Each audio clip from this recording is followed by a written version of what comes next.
Vamos agora ao capítulo sobre ser, negação e afirmação do livrinho de Tugendhat, Propedêutica Lógico-Semântica. Um pouco complicado, mas plenamente digerível. O que ele pensa sobre o ser. Sentido do verbo ser.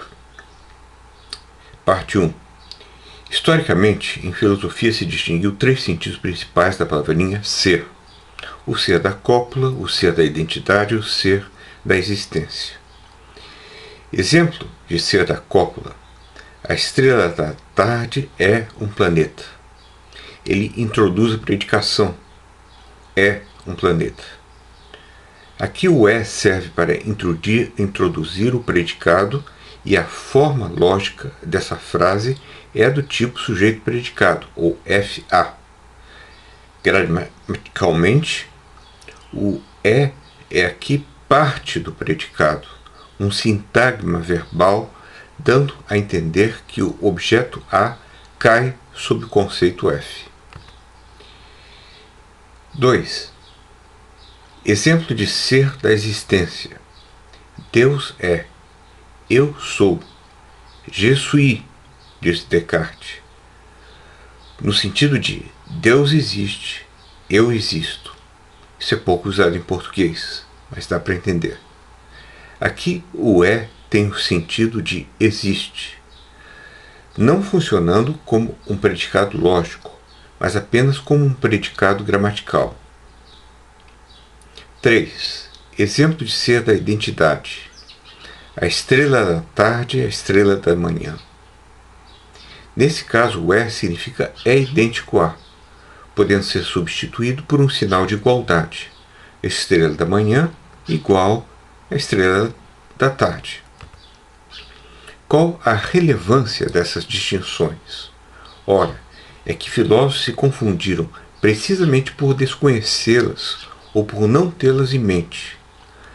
Platão já distinguia o é da identidade do é da cópula, mas sofistas já sofismavam com relação a isso. Por exemplo, um argumento equívoco: Sócrates é um homem, Glauco é um homem, logo Sócrates é Glauco. Se trata todos os és como se fossem és da identidade. 2. É contraditório predicar de algo uma coisa diferente dela mesma. Esse é o paradoxo de Ostilpão. Assim, eu posso dizer que Sócrates é Sócrates, mas não posso dizer que ele é calvo, pois calvície é algo diverso de Sócrates. Outra vez, está se entendendo o é como se fosse sempre um é da identidade, e esquecendo o é da cópula, que é o mais importante. 3. Parmênides, ao refletir sobre o ser doente, conclui que só pode haver um único ser sem determinações, como se só o ser da identidade contasse. 4. Hegel fez algo semelhante ao dizer que o juízo é uma relação idêntica entre sujeito e predicado. Por isso, todo juízo predicativo exprimiria uma identidade de não idênticos e, portanto, uma contradição. Mas, opostamente a Parmênides, ele extrai disso que a contradição pertence ao ser. Mais do mesmo erro. Vemos aqui exemplos da utilidade de uma propedêutica lógico-semântica para a filosofia. Ontologia. Desde Parmênides, alguns pensam que a questão básica da filosofia é do ser. Aristóteles definiu a metafísica como a ciência do ser enquanto ser, e tradicionalmente se considerava o ente ou ser como aquilo que há de mais geral e também de mais vazio. Abrange tudo, tudo é, mas também não há nada de conteúdo nisso. Por isso a questão do sentido do ser se tornou, para um filósofo como Heidegger, o objeto da filosofia. Há duas maneiras de se entender essa prerrogativa do ser. Primeiro, quando se diz que de cada coisa que ela é, tudo é. Os entes são o ser do ente heideggeriano. Mas isso remete ao sentido do ser como existência. Toda entidade existe. 2. Quando se diz que o ser ente é o conceito mais geral. Isso é um sentido curioso. Considere a palavra entidade, coisa, algo.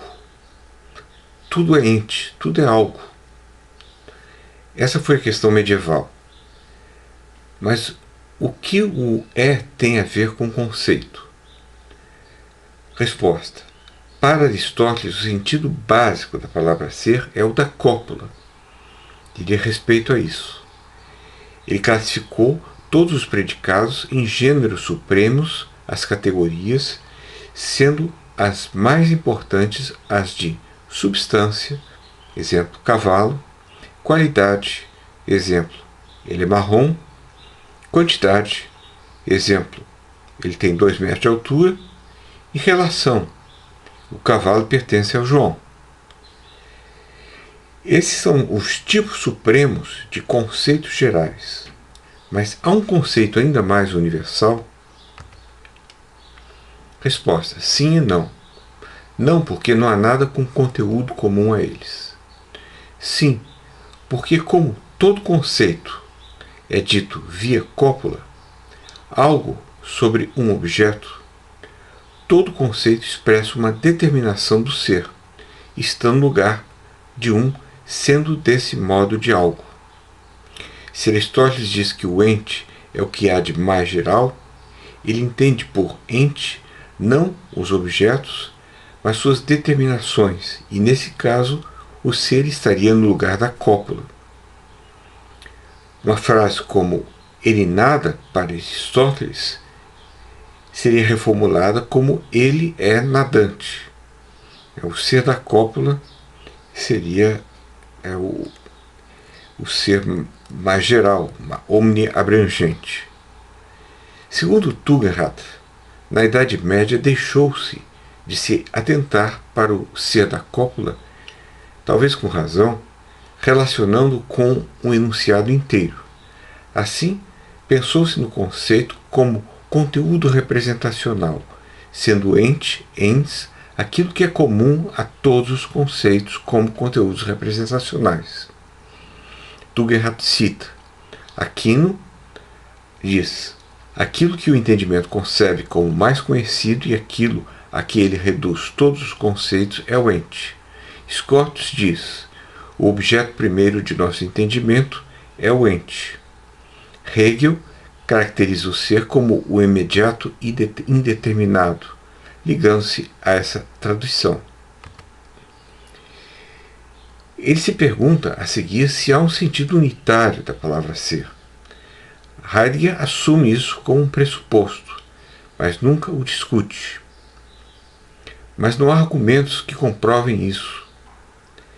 E Aristóteles mostrou na sua metafísica que o ser se diz em vários sentidos. O sentido da cópula, da identidade, da existência. Kant é uma exceção. Ele diz que o ser aí, Dasein, é a posição absoluta de uma coisa e o conceito de posição coincide com o de ser. Não sei bem o que quer dizer isso, mas o ser aí, Kant entende, por isso, o ser da existência. Tugendhat esclarece que Kant acha que o da cópula e o da existência caem sob um mesmo conceito unitário que seria o de posição. Mas a coisa fica por ser esclarecida e, no final, Tugendhat rejeita essa tentativa de Kant. Outro significado da palavra ser é o ser veritativo em Aristóteles. De fato existe. Ele se dá quando eu digo é assim mesmo, ou é o caso que. É o caso que 2 e 2 são 4. Nesse caso eu estou afirmando a verdade através do é. Isso não parece nos ser de grande auxílio, mas nos permite passar a uma outra questão relacionada, qual seja a da negação e sua relação com o ser veritativo. Então passemos à parte 2, a negação. O que é negado é sempre a frase inteira. A negação da frase, seu oposto contraditório, equivale a dizer que a frase é falsa. Assim, é o caso que P é a mesma coisa que é verdade que P, a mesma coisa que P. Não é o caso que P, negação, é a mesma coisa que é falso que P, ou não P. É o caso que P, é verdade que P, P. Não é o caso que P, é falso que P, não P. Isso mostra que o que é negado quando se nega uma frase é sempre o ser veritativo, o ser no sentido de ser verdadeiro. Não, eu digo que não é verdadeiro, que é falso. Isso também mostra que o ser no sentido de ser verdadeiro está implicitamente contido em todas as frases assertóricas. Que o ser está contido em todas as frases assertóricas é mostrado pelo princípio da contradição. Ele diz: é impossível que algo seja e não seja.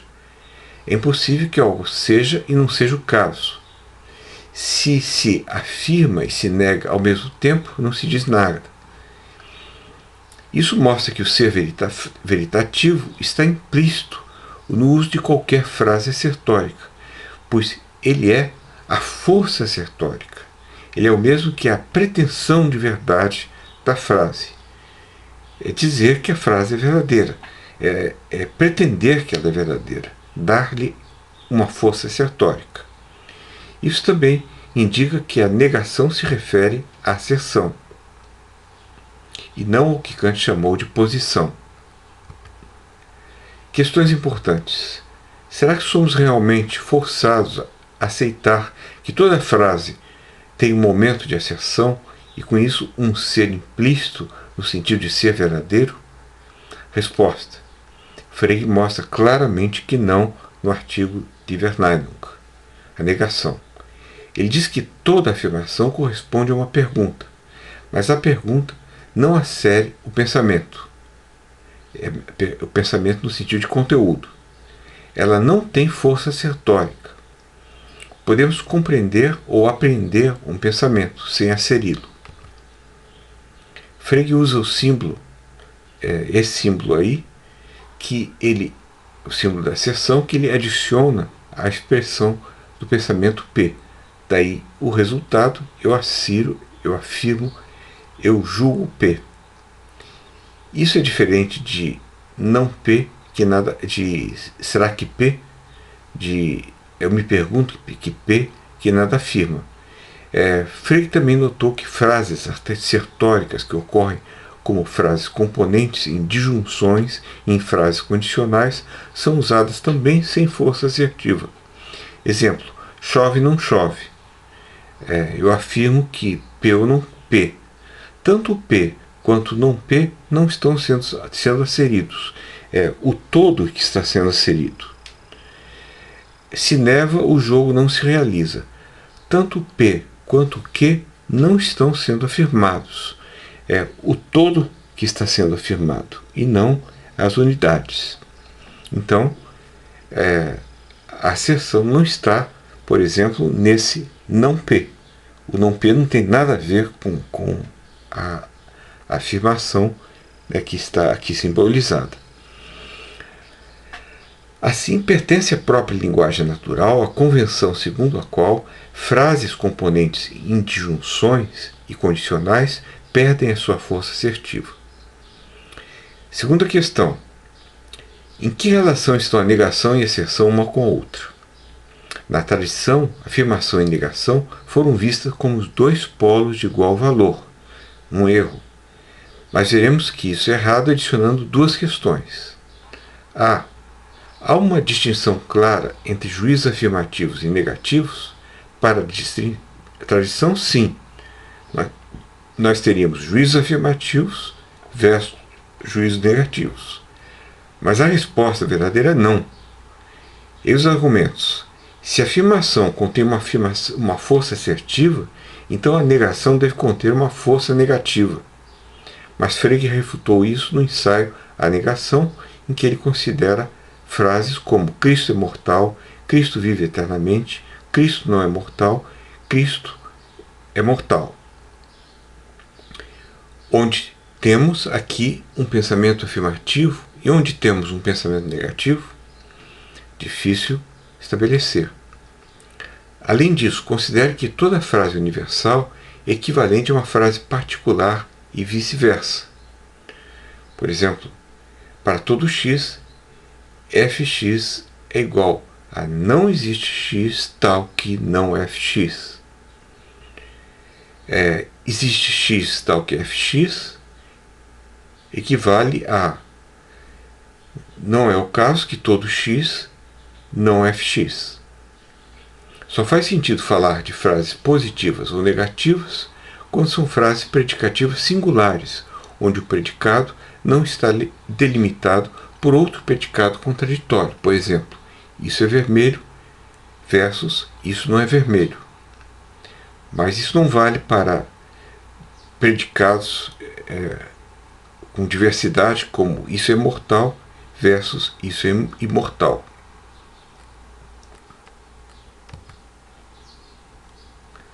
Ou predicados determinados. B. A negação deve ser entendida paralelamente à afirmação, de tal modo que, assim como há uma força afirmativa, deve haver uma força negativa? Também aqui a resposta é não. A negação também ocorre no interior de frases condicionais, onde não há força assertórica, como tínhamos visto. Se P, então não Q. Donde negar pertence ao pensamento e não é uma força assertórica negativa. Ao negarmos uma frase, não negamos a sua afirmação, mas afirmamos a sua negação. Assim, afirmação e negação não são polos opostos. Ou seja, toda frase assertórica contém ou não uma negação, é uma asserção. E por isso, o sinal de negação vem sempre depois da asserção. A distinção freudiana entre conteúdo e força assertórica foi generalizada na teoria dos atos de fala, sendo ela uma dentre outras muitas forças ilocucionárias. Eis um exemplo de Sela. Sam fuma habitualmente. Sam fuma habitualmente. Sam fuma habitualmente. Se ao menos Sam fumasse habitualmente, todas têm o mesmo conteúdo proporcional, mas diferente força ilocucionária. Vejamos agora as negações. Sam não fuma habitualmente. Sam não fume habitualmente. O conteúdo proposicional, note-se, é o mesmo. Ele continua sendo, na primeira frase, asserido e na segunda frase, ordenado, mandado. O não pertence, portanto, ao conteúdo proposicional e não à força ilocucionária, que continua sendo a mesma. Do mesmo modo que uma asserção negativa não é o oposto de uma asserção, mas a asserção de um oposto, o imperativo negativo não é o oposto de uma ordem, mas a ordem do seu oposto. Assim, a teoria dos fatos, dos atos de fala, confirma o que estávamos considerando. Q3. Pode o ser, no sentido veritativo, ser visto como significado abrangente do ser?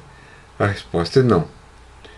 O ser, no sentido da existência, da identidade, da cópula, representam estruturas que pertencem ao conteúdo proposicional, internamente a eles, diversamente do ser veritativo, da pretensão de verdade, a asserção. Assim, tudo que se pode dizer de bom é que, em línguas indo-europeias, há vários significados de ser interconectados: existência, predicação, identidade, força assertórica. Esses representam estruturas interdependentes, é claro, do conteúdo assertórico. Não se pode empregar FA se não se pode admitir existência, empregar A igual a B, assumir força veritativa, etc. Assim, tudo que se pode dizer de bom é que em línguas indo-europeias há vários significados de ser interconectados: existência, predicação, identidade, força assertórica. Eles representam estruturas independentes do ser assertórico. mas isso é muito pouco. Heidegger defendeu a tese de que em toda compreensão o ser já está compreendido. Ok, a universalidade da questão do ser não está em que se pode dizer de tudo que ele é, mas sim em que o ser se refere a todo o compreender. Ok, essa pergunta é sensata, mas de tudo que foi considerado, se conclui que não faz sentido demandar que exista uma palavra, o ser, que caracteriza a estrutura de todo compreender. Assim, a sugestão de Heidegger não influi nem contribui.